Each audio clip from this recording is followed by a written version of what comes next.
Dan dari hari pertama gue ngekos di kosan murah ini adalah keputusan terburuk yang ada di hidup gue. Pintu kamar mandi sering kebuka sendiri. Barang-barang gue sering berpindah tempat. Gue pun coba cari tahu lebih lanjut tentang sosok itu.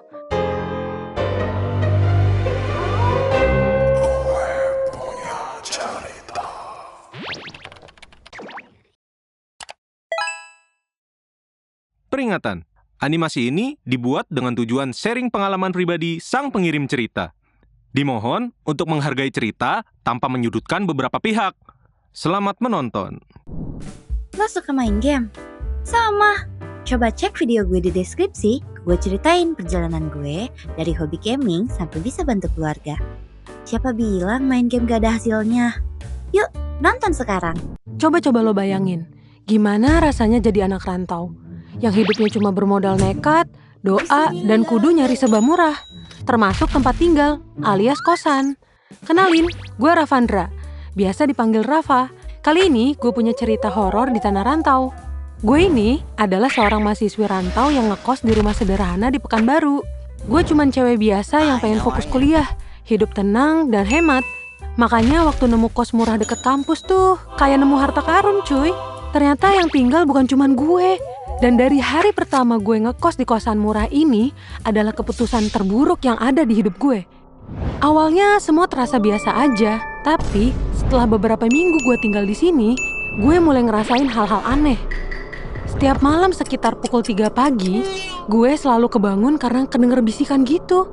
Awalnya gue pikir cuman mimpi, tapi bisikan itu semakin jelas dari hari ke hari. Suaranya kayak seorang wanita yang berbisik lirih. Kadang manggil nama gue, kadang cuman kata-kata yang gak jelas. Rafa, Rafa. Bisikan itu selalu terdengar di dekat telinga gue. Saking takutnya, gue tidur pakai headset. Gue sering putar podcast dan murotal. Tapi anehnya, suara itu tetap terdengar, menembus apapun yang gue pasang di telinga gue. Gue mulai ngerasa gak nyaman.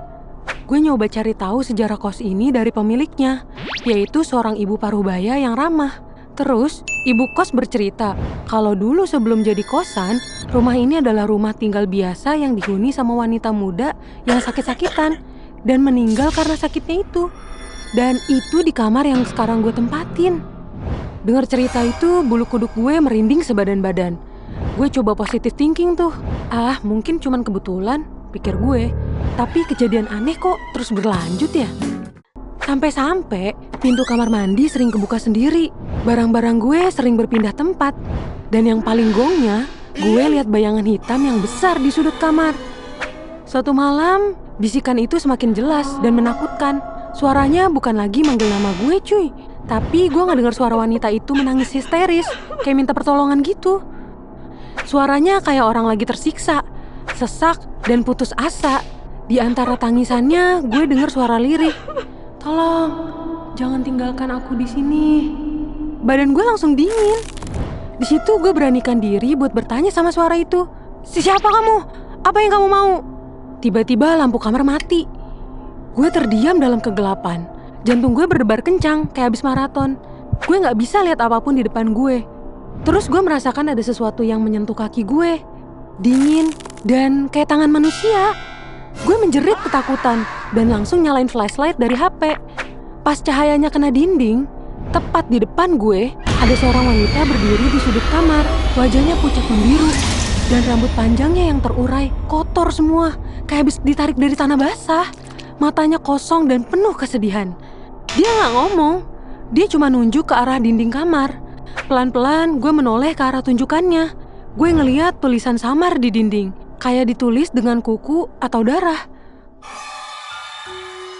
Jantung gue serasa copot ke dengkul cuy. Gue langsung keluar kamar dan gak balik lagi sampai pagi. Gue gak bisa tidur sampai pagi. Otak gue penuh dengan pertanyaan-pertanyaan yang gak masuk akal itu. Kenapa sosok itu ngasih tahu ke gue? Gue pun coba cari tahu lebih lanjut tentang sosok itu. Pagi harinya, gue langsung nemuin ibu kos. Gue nekat nanya ke beliau tentang apa yang terjadi. Tapi jawaban beliau justru makin bikin gue pengen muntah. Ternyata, sesuai pengakuan ibu kos waktu itu, kalau dulu kamar yang gue tempatin sekarang sempat dipakai sama seseorang wanita muda yang meninggal karena sakit. Tapi di situ gue kurang puas sama jawaban ibu kos. Alhasil gue cari tahu ke tetangga sekitar. Dan kagetnya tetangga bilang betul ada seorang wanita yang pernah tinggal. Tapi entah mengapa wanita itu hilang, bukan meninggal.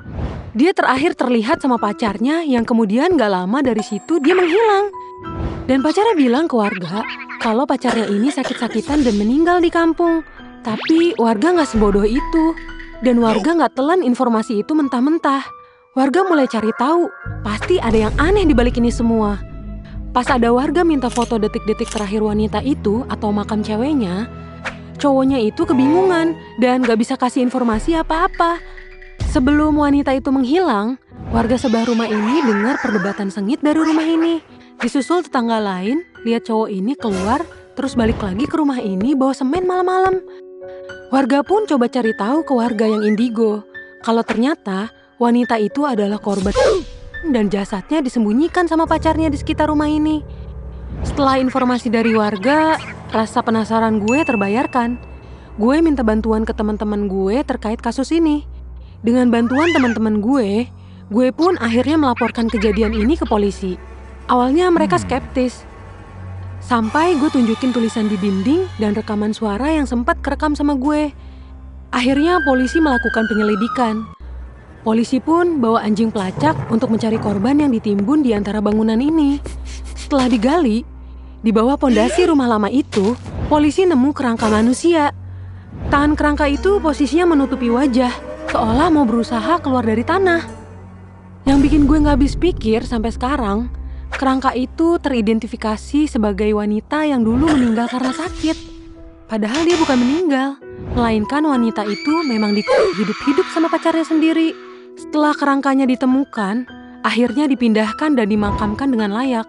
Gangguan dan bisikan aneh di kamar kosan gue pun berhenti. Sekarang gue udah bisa tidur dengan tenang, tanpa dihantui lagi. Tapi pengalaman itu akan selalu jadi mimpi buruk yang gak akan gue lupain dalam hidup gue. Benar adanya bahwa kebenaran akan selalu menemukan jalan untuk terungkap. Bahkan lewat hal yang gak bisa kita jelasin dengan logika. Sampai di sini akhir cerita gue. Sampai jumpa di video GPC lainnya ya. Bye!